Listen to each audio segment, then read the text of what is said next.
अऊज़ुबिल्लाहि मिनश्शैतानिर्रजीम बिस्मिल्लाहिर्रहमानिर्रहीम। First year physics के तमाम स्टूडेंट्स को खुशामदीद।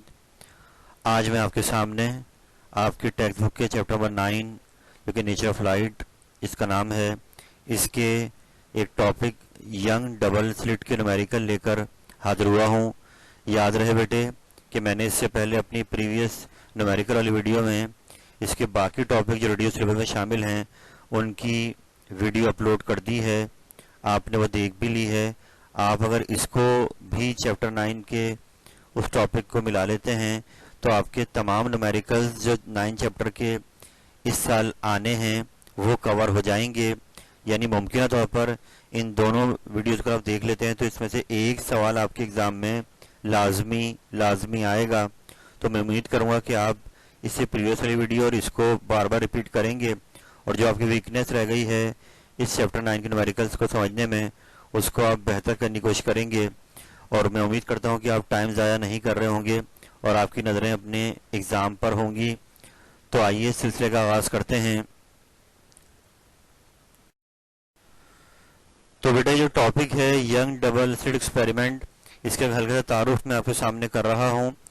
यकीनन आपने इसको थ्योरी में पढ़ लिया होगा और उसको याद भी कर लिया होगा, तो ये आपके जहन में डायग्राम आ गई होगी कि इसका नाम डबल स्लिट इसलिए पड़ा है कि यहाँ पर दो कोहेरेंट सोर्सेज को जनरेट करने के लिए उन्होंने यहाँ पर दो स्लिट्स बनाए हैं। जब लाइट का बीम इन स्लिट से गुजरेगा तो इन दोनों स्लिट से फिर लाइट पास करेगी और ये दोनों पार्ट्स कहलाएंगे कोहेरेंट। तो अब सिनेरियो ये है कि यहाँ पर आप जो स्लिट की सेपरेशन है जो न्यूमेरिकल्स आप करेंगे उसमें आप इसको स्मॉल डी से शो करेंगे। ऐसी ये स्लिट से लेकर स्क्रीन है, यहाँ पर ये स्क्रीन और स्लिट का सेपरेशन है, इसको न्यूमेरिकल में एल से शो किया जाएगा। और इसके अलावा जो लाइट की वेवलेंथ है उसको लैम्डा से शो करेंगे।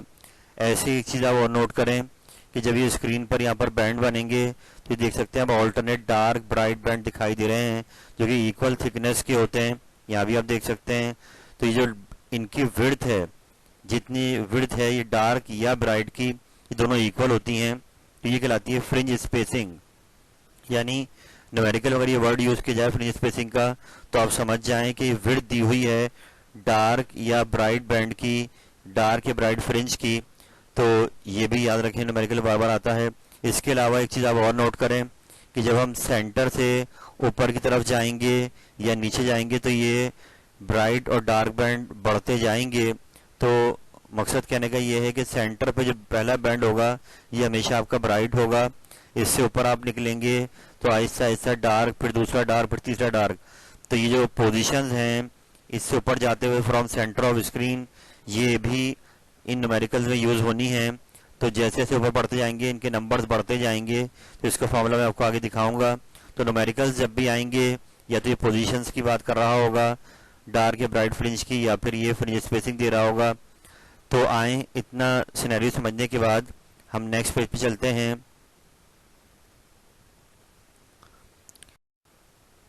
तो बेटा न्यूमेरिकल्स के अंदर जो फॉर्मूलाज लगने हैं वो मैं यहाँ पे लिख रहा हूँ कि पोजीशन ऑफ ब्राइट और डार्क फ्रिंजेस, यहाँ पे आप देख सकते हैं कि ये सेंट्रल ब्राइट फ्रिंज है आपका, फिर ऊपर डार्क हो जाएगा, फिर ब्राइट, फिर डार्क। तो कहना ही चाह रहे हैं कि अगर कोई ब्राइट फ्रिंज आता है सेंटर से उसका डिस्टेंस मांगा जाता है तो ये फॉर्मूला है ब्राइट के लिए m lambda l upon d, और डार्क अगर फ्रिंज आता है तो उसमें m plus half lambda l upon d. और ऐसी फ्रिंज स्पेसिंग अगर न्यूमेरिकल मांगी जाती है तो इसका फॉर्मूला है lambda l upon d. Delta Y इसका सिंबल है, डेल्टा एक्स भी यहाँ पे लिखते हैं, जो एक ही बात है। तो अब इतनी कहानी समझाने के बाद मैं उम्मीद करता हूँ कि आपको ये एम जो है नंबर ऑफ फ्रिंज है जो न्यूमेरिकल बात की जा रही होगी। तो मैं उम्मीद करता हूँ कि आपको ये टॉपिक रिवाइज हो गया होगा जहन में। तो आए इसके न्यूमेरिकल्स का आगाज़ करते हैं हम लोग। मगर एक बात ये है कि अगर आपको कोई प्रॉब्लम न्यूमेरिकल करते हुए आए तो दोबारा भी यहाँ पर आकर वीडियो का ज़्यादा पोर्शन देख सकते हैं, इसमें चीज़ें बताई गई हैं, ये फार्मूलाज और ये डायग्राम। आइए आगे चलते हैं। तो बेटा पहला न्यूमेरिकल यंग डबल स्लिट का सामने आपके आ रहा है। मैंने कोशिश ये करी है कि बहुत स्लो पेस से इसको आपको दिखाऊं। तो ये सबसे आसान न्यूमेरिकल है कि इसमें आपको, आइए सवाल पढ़ते हैं पहले तो पहचानना होगा कि यंग डबल स्लिट का न्यूमेरिकल है, तो उसकी पहचान यही होगा, वर्ड लिखा रहा होगा डबल स्लिट का या टू स्लिट का, तो आप समझ जाइएगा कि इस टॉपिक का न्यूमेरिकल आ गया है। आगे बढ़ते हैं, क्या कह रहा है, सेपरेशन ऑफ द स्लिट्स। तो डायग्राम मैंने यहाँ भी दिखा दी, डायग्राम आपको सवाल में नहीं बनानी, इसे मैंने समझने के लिए कि आपको डेटा पिक करना आ जाए। तो सेपरेशन ऑफ स्लिट्स को हम लोग डी से शो करते हैं। तो यहाँ हमें दी हुई 1.9 मिलीमीटर, इसको 1000 से डिवाइड करा और मीटर में ले आए। इसके बाद आगे हमें फ्रिंज स्पेसिंग का वर्ड, मैंने पीछे आपको समझाया था कि जो डार्क या ब्राइट जो बैंड है ये उसकी विड्थ को शो करता है। तो 0.31 दिया हुआ है, डेल्टा वाई इसका सिंबल है, इसको मीटर में लेकर आ गए। और उसके बाद हमें जो डिस्टेंस दिया हुआ है बिटवीन स्लिट्स एंड स्क्रीन, यानी स्क्रीन जहाँ पर ये दोनों पार्ट मिलेंगे, इनका डिस्टेंस स्लिट से दिया हुआ है 1 मीटर। तो ये एल से शो किया जाता है, डायग्राम में भी दिख रहा है। और आपसे मांग रहा है लाइट की वेवलेंथ, कि जो एक्सपेरिमेंट में लाइट यूज़ की जा रही है उसका लैम्डा क्या होगा। तो अब जो मैंने पीछे फॉर्मूला आपको दिखाया था फ्रिंज स्पेसिंग का, वो डायरेक्ट हम यहाँ पे लगा देते हैं, क्योंकि हमें इसने एल दिया हुआ है, डी दिया हुआ है, डेल्टा वाई दिया हुआ है, और ये हमसे लैम्डा मांग रहा है। तो हमने फ्रिंज स्पेसिंग का फॉर्मूला लगा दिया, और इसको फिर बेटा लैम्डा के लिए आपने अरेंज कर लिया है। लैम्डा के लिए अरेंज करा कि डी जाके मल्टीप्लाई हो गया और एल डिवाइड में आ गया। इसके बाद आगे बढ़ते हैं। इसके बाद अब हमने वैल्यूज़ को पुट करना है कि जहाँ पर डेल्टा वाई आ रहा है वहाँ पे डेल्टा वाई रख दिया डेटा से उठाकर, ऐसे जहाँ पे डी आ रहा है डी रख दिया, जहाँ पे एल आ रहा है एल रख दिया, ऊपर वालों को मल्टीप्लाई कराया, 1 से डिवाइड कराया, तो वेवलेंथ का आंसर आ रहा है 5.9 एक्सपोनेंट -7 मीटर। याद रहे यहाँ पे अक्सर ही लोग एंगस्ट्रॉम में वेवलेंथ मांग लेते हैं, तो आदत डालने आप लोग लैम्डा जब भी आप निकालें तो एंगस्ट्रॉम में कन्वर्ट करें। तो ये माइकलसन में भी हमने सीखा था कि 1 एंगस्ट्रॉम में 10⁻⁻10 मीटर होते हैं। तो अब क्योंकि हमें मीटर से एंगस्ट्रॉम में जाना है तो हमने 1 मीटर में देखा कितने एंगस्ट्रॉम हो गए, तो ये 10⁻10 नीचे के डिवाइड हो गया एक्सपोनेंशियल -10। और अब ऊपर गए मीटर को हटाया, उसके बाद इसकी वैल्यू रख दी एंगस्ट्रॉम की फॉर्म में, और फिर जब इनको सिंप्लीफाई करा तो आपका आंसर आ रहा है 5890 एंगस्ट्रॉम। तो ये सवाल का आंसर हो गया। आप स्टिल करके देखिएगा, मगर याद रहे बेटे पहले इस न्यूमेरिकल को आप परफेक्ट कीजिए, फिर आप आगे जाइएगा, तभी आपको अगला सवाल आसान लगेगा। जब तक ये आपको पक्का ना हो आगे वह नहीं जाइएगा। बेटा अगला न्यूमेरिकल सामने आ गया है। बिल्कुल मैंने कोशिश करी कि एक ही न्यूमेरिकल बार बार नहीं दोहराऊं, स्लाइड चेंज होना चाहिए सवाल के अंदर। तो यहाँ चेंज ये आया है, न्यूमेरिकल पास्ट ईयर में कई बार आ चुका है कि अब की बार उन्होंने फ्रिंज स्पेसिंग आपको दी हुई नहीं है, बल्कि वो आपको बनानी पड़ेगी। और जैसे ही आप फ्रिंज स्पेसिंग बनाएंगे तो ये न्यूमेरिकल बिल्कुल पिछला जो नंबर 1 हमने किया है पीछे वैसा ही बन जाएगा। तो आइए देखते हैं यहाँ क्या हो रहा है कि यहाँ पर दोबारा हमें स्लिट्स की सेपरेशन दे दी गई है, तो डी से शो कर दिया हमने। फिर स्क्रीन का डिस्टेंस स्लिट से दिया हुआ है वो एल से शो कर दिया, मीटर में कन्वर्ट कर दिया। यहाँ दिया हुआ है कि 10 फ्रिंजेस ऑक्यूपाई 3.275 मिलीमीटर। इसकी मीनिंग क्या है बेटा कि जब हम सेंटर ऑफ स्क्रीन से ऊपर जाते हैं तो उसमें आपको फ्रिंजेस दिखाई देते हैं। तो यहाँ पर ये बात कर रहा है कि 10 फ्रिंजेस, यानी वो ब्राइट हो या डार्क हो, 10 फ्रिंजेस टोटल जो हैं वो इतनी स्पेस ले रहे हैं फ्रॉम सेंटर ऑफ स्क्रीन।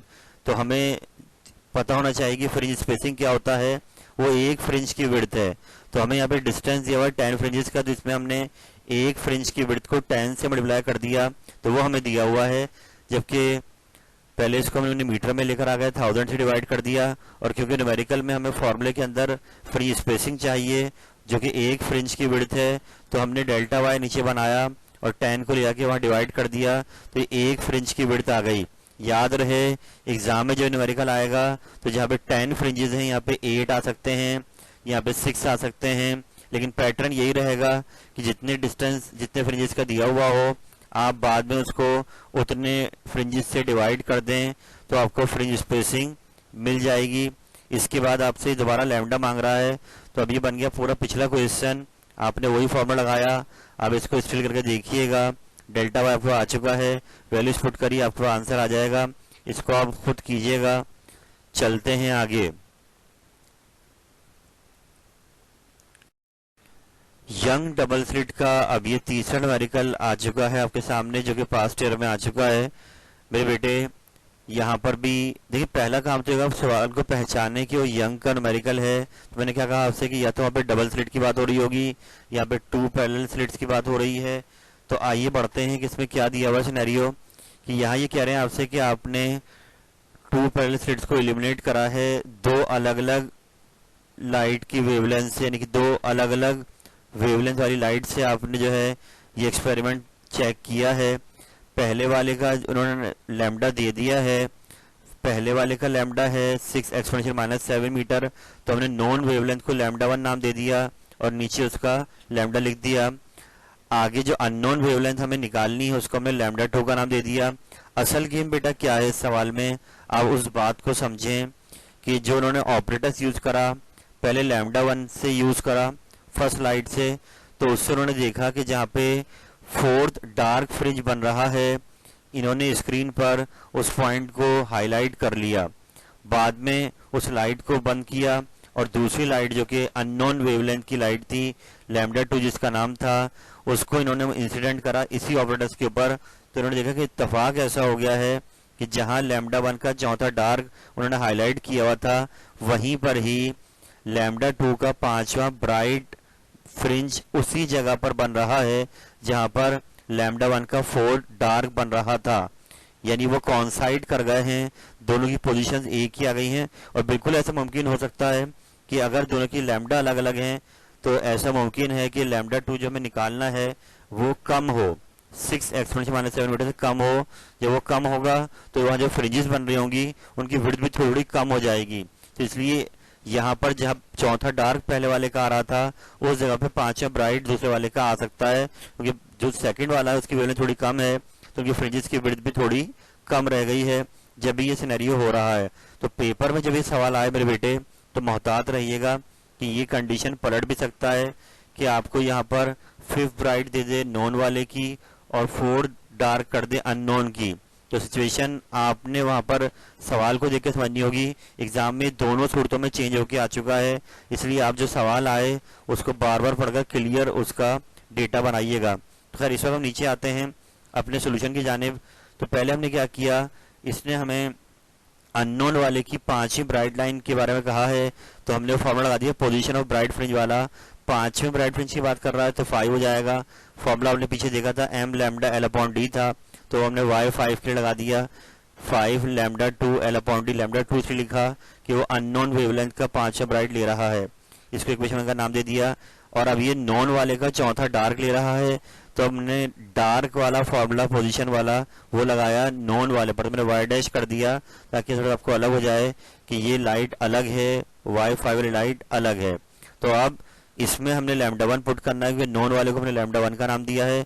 और अब क्योंकि ये चौथा डार्क ले रहा था, उसका फॉर्मूला था m+12, तो हमने अब एलसीएम ले लिया 2 4 8 और 1 9, 9/2, तो ये 9/2 डिवाइड में आ गया 2। तो अब सवाल में जो डेटा हमें दिया हुआ है उसके हिसाब से जहां पर नॉन वाले का फोर्थ डार्क बन रहा है, वहीं पर ही अननोन वाले का पांचवा ब्राइट बन रहा है। तो दोनों distances from centre of screen क्या होंगे, सेम होंगे। और जो हमने इक्वेशन 1 2 में बना लिए हैं ये पोजीशंस, तो हम इन दोनों को कंपेयर करा देंगे, इक्वेट करा देंगे। तो अब दोनों की राइट साइड हमने कंपेयर कराई। इसके बाद अब हमें d से d कैंसिल हो गया, l से l कैंसिल हो गया, लैम्डा 2 के लिए अरेंज करा तो 9/10 हो गए। अब लैम्डा 1 हमें डेटा में दिया हुआ है, वो लाके हमने वहाँ रखा और अब इसको मल्टीप्लाई कराया तो ये आपका आंसर आ गया है।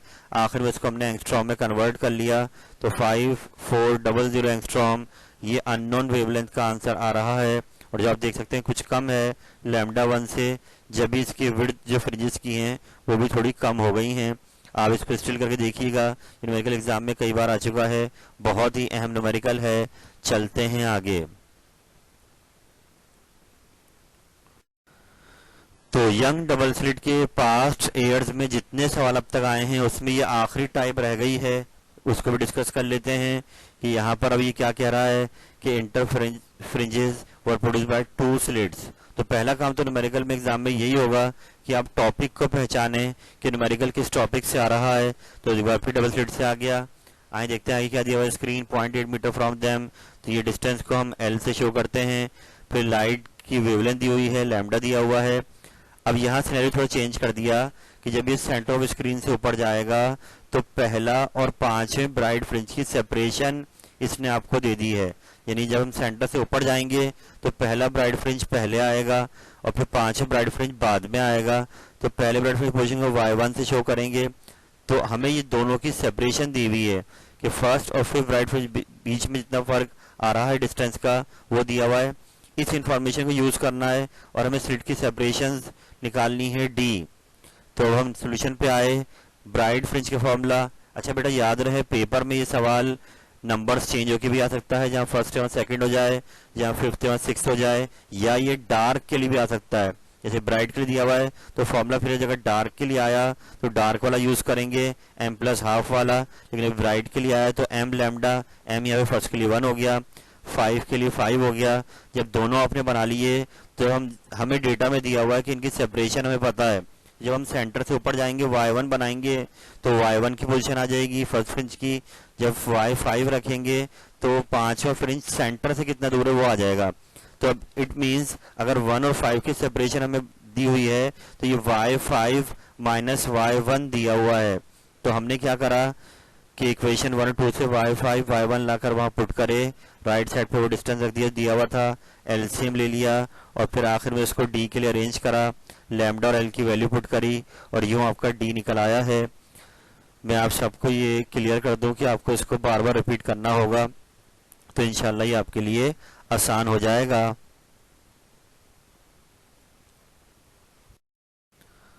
अल्हम्दुलिल्लाह मेरे बेटे, मैंने आपके सामने यंग डबल स्लिट के न्यूमेरिकल्स जो अब तक पास्ट ईयर्स में आए हैं वो डिस्कस कर दिए हैं।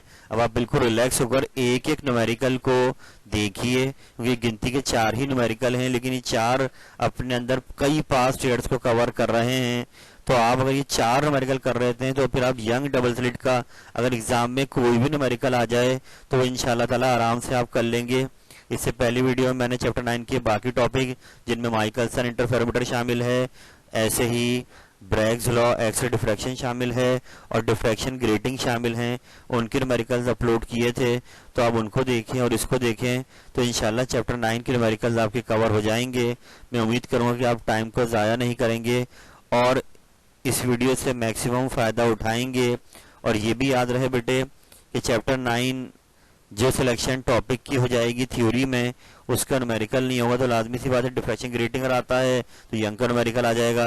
अगर यंग आता है एग्जाम में थ्योरी में तो ग्रेटिंग का न्यूमेरिकल या माइकलसन या ब्रैग्स लॉ का न्यूमेरिकल आ सकता है। तो आप टाइम को ज़ाया मत करें, टाइम इज प्रीशियस। अल्लाह ताला आपका हामी नासिर हो। फी अमानिल्लाह।